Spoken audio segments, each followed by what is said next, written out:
Wa qawlu, dan firman Allah Subhanahu wa taala, "Wala taqtulun nafsal lati harramallahu illa bil haqq." Dan janganlah kalian membunuh jiwa yang Allah haramkan kecuali dengan cara yang hak. Tuh, wa fi sahihain.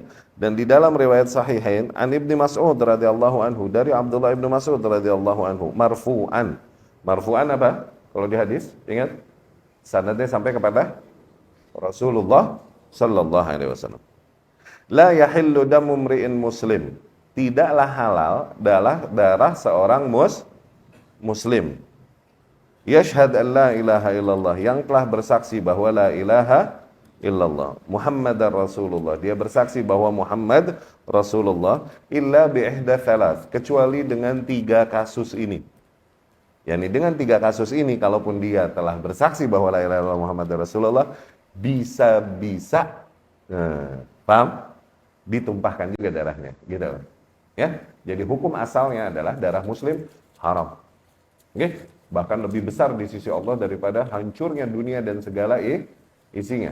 Ya, bahkan lebih mulia di sisi Allah Subhanahu wa taala daripada rumahnya. Abdullah bin Umar radhiyallahu anhu melihat Ka'bah dan berkata, "Ma'a'zamak, ma'a'zam hurumatik." Betapa agungnya engkau wahai rumah Allah, betapa agungnya kehormatanmu. Tapi demi Allah, sungguh darah seorang jiwa mukmin jauh lebih besar di sisi Allah Subhanahu wa taala daripada kehormatan dan keagunganmu. Tuh, ini kepada Ka'bah. Oke? Bahkan Rasul berkata, la zawalud dunya, bahkan hilangnya dunia dan segala isinya itu lebih ringan di sisi Allah daripada tertumpahnya darah seorang mukmin. Tuh lihat, sebegitu besar agungnya nilai darah di dalam syariat. Paham ya? Bahkan apabila dibandingkan dengan, maksudnya kalau dikasih pilihan, seorang muslim mati atau Ka'bah hancur, maka yang lebih ringan di sisi Allah, hancurin Ka'bah, selamatin muslim. Dan ini Ka'bah. Apalagi Aqsa. Paham nggak? Jangan demi ini, paham? Nah, paham ya kemana? Nggak usah viral lagi kan, baru paham. Paham ya? Ini kaidah-kaidah kita, Ahlus Sunnah di dalam beragama. Kita punya priority, kita menempatkan setiap hal pada tempatnya sebagaimana Allah dan Rasulnya tempatkan sallallahu alaihi wasallam. Nggak pakai emosi, nggak pakai semangat buta yang beragama dengan wahyu-wahyu medsos. Nggak, begitu. Ya, anything lewat di medsos langsung dia telan jadi keyakinan. Anything lewat di medsos dia telan jadi keyakinan. Oke? Jadi darah seorang muslim haram. Iya, itu kaidahnya dan itu asalnya. Tapi di dalam Islam ada kasus-kasus nanti yang dimana apabila seseorang terjadi kasus tersebut ditumpahkan darahnya, tapi tentunya dengan proses dan juga dengan kekuasaan hukuman, nggak pribadi, nggak ormas, nggak DKM, nggak boleh. Oke? Dengan kekuasaan, dan kalau hukuman nggak melakukan, nggak boleh masyarakat memaksakannya. Ya? Di hadis lain Rasul sallallahu alaihi wasallam berkata, "Umirtu, aku diperintahkan an uqatilan nas." Aku diperintahkan untuk terus memerangi manusia hatta yashhadu an la ilaha illallah. Sehingga mereka bersaksi bahwa la ilaha illallah dan Muhammad Rasulullah, wa yuqimus shalah wa yu'tuz zakat. Sehingga mereka mendirikan salat dan menunaikan zakat. Fa idza fa'alu dzalik, apabila mereka telah merealisasikan itu semua, asamu minni dima'ahum wa amwalahum. Dengan itu mereka telah menjaga dariku harta dan jiwa mereka. Yani aku nggak boleh serang. Illa bihaqqil Islam. Awas. Kecuali dengan hak Islam. Ini maksudnya hak Islam. Kalaupun udah syahadat, kalaupun udah salat, kalaupun udah zakat, ada hak-hak Islam. Oke? Wa hisabuhum 'ala Allah. Dan perhitungan mereka ya di sisi Allah. Ya, ini jangan bilang kalau gitu mereka syahadatnya, sholatnya hanya karena takut kepadaku dan lain-lain, dan urusan mereka sama Allah. Hisabuhum 'ala Allah. Dan ketika telah didirikan ke atas mereka hukum Islam dan perhitungan mereka di sisi Allah Subhanahu wa taala. Yani dengan itu terhapuskan semoga dosa-dosanya setelah didirikan ke atas mereka hukum Islam. Ada kasus-kasus di dalam Islam yang akhirnya seorang muslim ditumpahkan darahnya. Atau seorang manusia secara umum ditumpahkan. Ini maksudnya. Oke? Janganlah kalian membunuh jiwa dengan membunuh jiwa yang Allah haramkan kecuali dengan hak. Yang dikecuali dengan alasan yang memang hak sebagaimana diatur di dalam undang-undang syariat. Nah, Rasul berkata sallallahu alaihi wasallam. Hadisnya Ibnu Mas'ud radhiyallahu anhu ini riwayat Imam Bukhari dan Muslim, la yahillu damu mri'in muslim, tidaklah halal darah seorang muslim yang telah yashhad, yang telah bersaksi bahwa la ilaha illallah, enggak ada Tuhan yang hak untuk diibadahi melainkan hanya Allah, Muhammad Rasulullah, dan bahwasanya Muhammad adalah utusan Allah, illa bi ihda thalath, kecuali dengan salah satu dari 3 kasus ini. Tuh. Ats-tsayyib az-zani. Ats-tsayyib az-zani, ini seseorang yang telah pernah menikah, oke? Kemudian dia terjerumus lagi ke dalam zina. Pernah menikah, pernah akad, terjerumus lagi ke dalam zina. Apabila didirikan hukumnya oleh pemerintah yang ada, maka hukumnya yang kita kenal dengan nama rajam. Tuh, itu ditumpahkan darahnya. Padahal dia syahadat, padahal dia la ilaha illallah Muhammadar Rasulullah. Tuh, iya enggak? Berarti ada kasus di dalam Islam ya. Kemudian an-nafsu bin nafs, jiwa dibalas dengan jiwa. yakni muslim, syahadat. Dia sholat, zakat. Dia membunuh. Iya kan? Jiwa dibalas jiwa tuh. Mesti kena kisos dia. Kalaupun muslim. Tidak dengan itu kita kafirkan. Ngerti gak? Hukuman itu bukan maknanya kita nggak mengkafirkan manusia dengan dosa besar yang mereka perbuat. Cuman hukum Allah, kalaupun harus dihilangkan nyawanya. Semoga dengan itu dihapuskan dosanya di sisi Allah Subhanahu wa ta'ala itu. Wa hisabuhum 'ala Allah, dan perhitungan mereka kelak di sisi Allah. Tuh maksudnya. Ya. Kemudian at-tariq lidini al-mufariq lil jamaah. Tuh. Nah, inilah yang jadi puzzle, yang jadi alghaz, yang jadi teka-teki. Kenapa Rasul menyatukan nilai ini? Orang yang meninggalkan agamanya dan berontak kepada kesatuan. Loh, orang yang meninggalkan agamanya dan berontak kepada kesatuan. Ini berarti 2 poin kan? 2 nilai gak? Berarti bukan 3 dong total, berarti 4. Paham gak? Coba baca lagi hadisnya, coba dulu. Rasul bilang tadi salah satu dari berapa?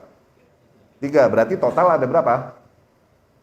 Tapi pas dibaca, nah ayat 4 nih, kok ada 4? At-tariq lidini, itu orang yang meninggalkan agamanya, kasus riddah, kasus murtad. Oke? Al-mufariq lil jamaah, yang berontak kepada kesatuan. Tuh. Ini kan 2 kasus. Kok Rasul bilangnya 3? Nah ini teka-teki nih, akhirnya syarah para ulama nanti kalian baca. Oke? Yang jelas kasus-kasus itu juga kasus-kasus yang akhirnya termasuk di antara kasus yang hak, yang dengan itu ditumpahkannya darah seorang muslim. Ketika dia berontak dari kesatuan yang ada, disikat. Tuh. Oke, kalaupun harus ditumpahkan darahnya. Waqatilul lati tabghi hatta tafi'a ila amra. Mau dinamakan khawarij, mau dinamakan bughat, treatmentnya sama. Kenapa? Disikat. Kalau khawarij, la in adraktuhum la'aqtulannahum qatla. Kalau aku bertemu dengan mereka, aku perangi mereka dengan perangnya kaum Ad. Tuh, kalau khawarij. Kalau bughat, Allah bilang waqatilul lati tabghi hatta tafi'a ila amrillah, dan perangi mereka yang bughat sampai mereka kembali ke jalan Allah. Jadi namakan apapun yang mau khawarij kah, mau bughat kah, treatmentnya sama. Diapain? Diperangi sampai dia nyerah taat. Kalau enggak disikat. Al-mufariq lil jamaah. Ya, nanti ada pembahasan para ulama kapan jadi bughat, kapan jadi khawarij. Kalau faktor motivasi pendorong pemberontakan mereka adalah agama dan pengkafiran kaum muslimin, khawarij.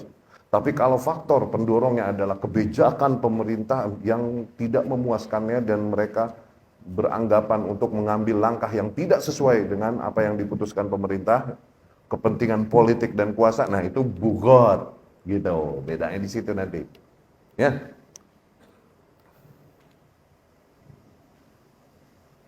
Ya. Nah, yang demo mana? Nggak ada di sini, Jal.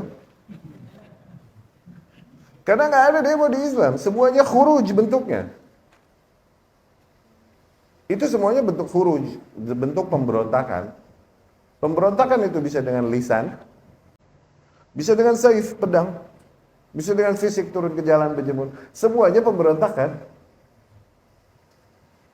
Khuruj itu kan dari Islam. Ya? Jadi jangan aneh kalau ada sampai seseorang menyampaikan hal demikian.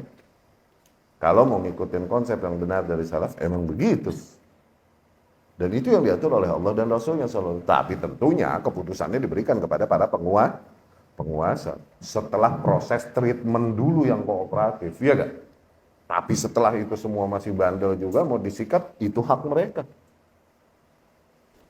Demi menjaga maslahah yang lebih, for greater good, buat greater good. Buat maslahah mursalah, maslahat yang lebih merata dan umum. Jangan sampai ini satu kelompok yang bertingkah akhirnya bikin puyeng dan ribet yang lain gitu. Ya. Sikat hitungannya collateral damage. Rapi negara kalau begitu. Iya enggak? Kalau ini saban bertingkah diayun. Musuh nyerang dari luar puyeng enggak sempat. Kenapa yang lagi ngayun yang pada ngadat? Ribet enggak?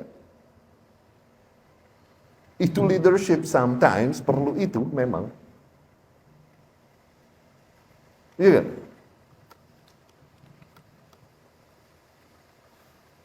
Cuma memang sebagian manusia nggak mau menerima kebenaran yang disampaikan, kalaupun hak yang telah mereka kenal dan mereka pernah pelajari itu. Ya. At-tarik lidini puguh eta mah yang meninggalkan agamanya, riddah kasus riddah, murtad. Oke? Rasul bersabda sallallahu alaihi wasallam, man taraka dinahu faqtuluh. Barang siapa yang ninggalin agamanya, bunuh dia. Tuh, Ustadz, kita kan rakyat, nggak bisa kita ngebunuh orang yang meninggalkan agamanya. Hajar, jangan sohibin lagi. Tuh temenan ini dia pindah agama, saat ini itu blok udah, nggak boleh ente. Loyalitasmu kepada Islam dituntut. Tinggalin. Lu ditinggalin. Kok bisa orang hidup nyari-nyari agama, bisa jadi sampai meninggal dia nggak ketemu agama yang hak. Ini udah dari lahir udah dapat agama, dia tinggalin loh. Iya kan? Gara-gara apa? Gara-gara silaunya dunia, gara-gara kemolekan pasangan yang dia mau nikahi. Iya kan? Ditinggalin loh nih agama, orang nyari agama Islam. Ini udah dapat ditinggal loh Islam. Kok bisa? Kok bisa? Kita ini nggak bermasalah. Orang belum dapat hidayah, kita doakan hidayah.